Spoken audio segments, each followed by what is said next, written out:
Hey guys, so I'm back to Moscow. It was the worst week of my life. As you know, I got robbed in Portugal, and first of all, I just really want to say a big thank you for all your support and kind words. I didn't expect it. I didn't have an access to YouTube, and when I wrote this community post, I got so much feedback from you.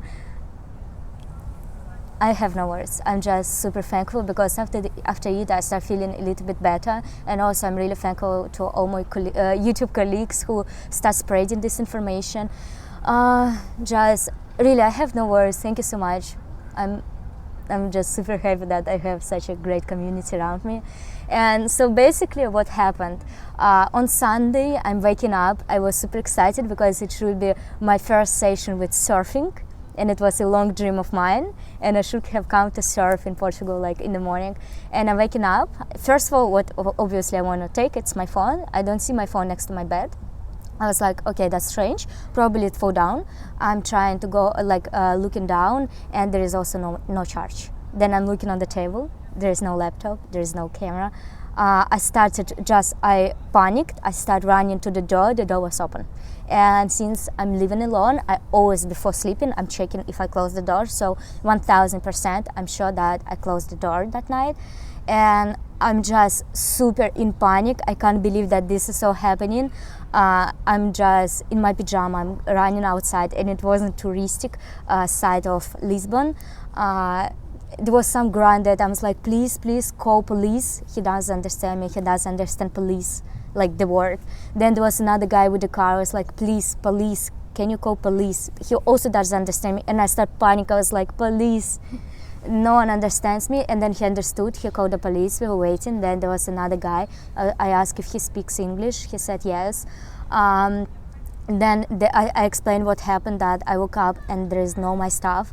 Actually, at this point, I didn't know if they take my cards, if they taken my passports, because I didn't check it.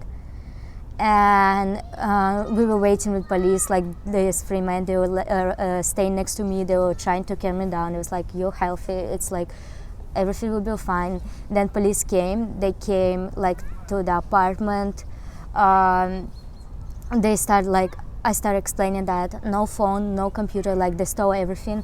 And at some point they were trying, okay, you should go to your iCloud to check your iPhone. And I forgot my passport because I was super stressed. I couldn't remember it at all. And later they wanted to leave me in this apartment, and they wanted to go to police station. In this point, I start crying because I didn't cry in the beginning. I started crying because I was afraid to stay alone, because just imagine, I'm in the apartment, I have nothing, like literally nothing. Then I saw they didn't steal my passports, and I also, my credit cards were there, but I didn't know if there is money, like my credit cards. I didn't know if they steal it already or no, stole it or no. And I was like, I started panicking, I just started crying. I was like, please don't leave me. I don't want to stay alone because like I have nothing. They didn't want to let me in, and it was horrible. Like, this is the moment when I start feeling like super bad, super panic, super bad. And then they called one woman who speaks English from the police office, the police station. She started talking to me, and I just started begging them to take me to police station, because I said, like, I have nothing, I'm alone. I even can't call to anyone. I don't know any numbers, like, and they said okay. They took me to police. Then I started explaining everything what happened. I started like trying to find the data from my phone, like the ID of my phone, the ID of my laptop. I started like talking to my mom, like with the phone of police officer. I was calling to my mom. They were starting like finding the bag from the phone, from computer, to send me a number. It was so like, it was so bad. I even now, like, I'm more like, I don't know what to say. Like, I was in shock. I was like, I have nothing. I'm in different country. The good thing that I had my friends from Lisbon, and I wrote them. They're like amazing couple, and I wrote them via Instagram from another police officer phone. I found my Instagram. I was like, I'm in police office, I got robbed, they stole everything, can you come? So they immediately came to me, and this is what I'm super thankful. While I was waiting, I came to Apple store. I was trying to restore my my cloud, I did it, but my mom did it because I had a really old iPhone 5, which like the half of screen doesn't work. It was for now. We were trying to restore my password, and then my mom like accidentally pressed block another iCloud, and it means I can't track it. And to unblock it, I needed my SIM card, and my SIM card was stolen. It was not inside my phone, it was a local SIM card, but it was like, I don't know how to say, in like covering on the phone. I put it there so I didn't lose it, and yeah. And I realized that without my SIM card I can't do anything. I can't block my credit cards because my mom was calling to the banks and they said they can't block anything because it's not me calling. And my friends came. Like, I'm just super thankful to to the guys. Sarah, the girl, she started calling to Airbnb because I didn't think even to call Airbnb. Like, I didn't think about anything. I was just so stressed about everything. And yeah, then we start thinking like what could happen. Police start talking if I tell my address, and since I'm girl traveling alone, I didn't tell my address to anyone, like literally anyone, even my friends, they didn't know my address. I didn't show anywhere pictures of this apartment, like I didn't show it like anywhere. So I was like thinking how it's possible. The window was a little bit open, but I would wake up if somebody came from the window, and I didn't realize how I couldn't wake up. And I didn't know like what to do. So and after this, we start thinking what could happen, and then we remember that a co-host, the owner of Airbnb apartment, he lives in another country, and there is a co-host, and he came 2 days before to my apartment to give me a SIM card, and he was the only one who'd been in the apartment. I didn't think that it could be him until I realized they stole my drone. My drone was a little bit hiding. It was in the backpack, and you can't see this at night. It wasn't a noticeable place like laptop or phone. It was visible, you can see it, but not the laptop. Oh, no, sorry, laptop, drone. It was hiding, like you can't see this at night. And then I realized that this guy, there was no iron and no boiler. I told him that there is nothing in this apartment, what I really needed. And he started calling the owner, and he started walking around the apartment so he could see it. And also, since I was late, I came to the bath for just like 2 minutes, and so he was alone in this apartment and he could see it. And it's not everything why I think it might be this guy. My thoughts started appearing that it might be him, so I was super afraid to stay in this apartment. My friends took me after the police to apartment. I took all my stuff. I spent 2 nights in my friend's house. I was just lucky that I have somebody in the city. So without nothing, I couldn't block my credit cards, and like no money, no phone, nothing, and it was super stressed. And when I realized that the drone was stolen and it's not noticeable, like it should be someone who already been in this apartment, and only this guy been. I'm not going to tell his name because I don't want like have any problems if it's my fault, because I'm still not 1000% sure about this. But the thing is that on the day of the meeting we were supposed to meet, he didn't came. He didn't write me, and I was waiting like next to the house for him. He didn't came. Then I went down, and there was a cleaner lady, and she was like, "Oh yeah." So she gave me the keys. I was waiting there.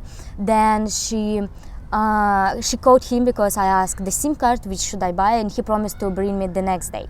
The next day, in the beginning, he should have come in the middle of the day during his break. Then he said he will be late. I was like, okay, we agreed to around 5 p.m. Then he said, okay, probably I ask around 5 p.m. when should I be waiting for him. He said I will be late. I was like, okay, can you come before 7 because otherwise I have to leave. And he came at 7:05. And I was just a little bit late. That's why I was in an apartment. And he was like, oh, I'm surprised that you are here. I was thinking you will not be there. And after this meeting, he promised to buy me an iron and a boiler and to bring me the next day. He never write me about this. It was on Thursday. None on Friday, none on Saturday he wrote me anything about this. And at night between Saturday and Sunday this happened. And so these thoughts start appearing. Police tried to call him on Sunday, he didn't pick up. On Monday, I came again to police to make a report about the drone was stolen, because in the beginning I didn't notice this. And she started calling him. He picked up the phone, and from the words of police, he started speaking bullshit. I just saw her face, guys. You should just see it. And I'm just like saying what police told me. It was something like he was telling, oh, so they stole her lipstick from the bathroom and some of her clothes, and she didn't call me but went to police. She must have called me. So you see, it's like a bullshit. Like, what an innocent man gonna tell this? Okay, yes, I'm still not sure if it was him. Maybe he talked somebody, and somebody because of him came to me. But this is just so strange. And then they ran his name in the computer, like police system, and he had like a long history with police. First question, why Airbnb is not checking this? Because my life was in danger. I could have been killed if I would wake up during this night.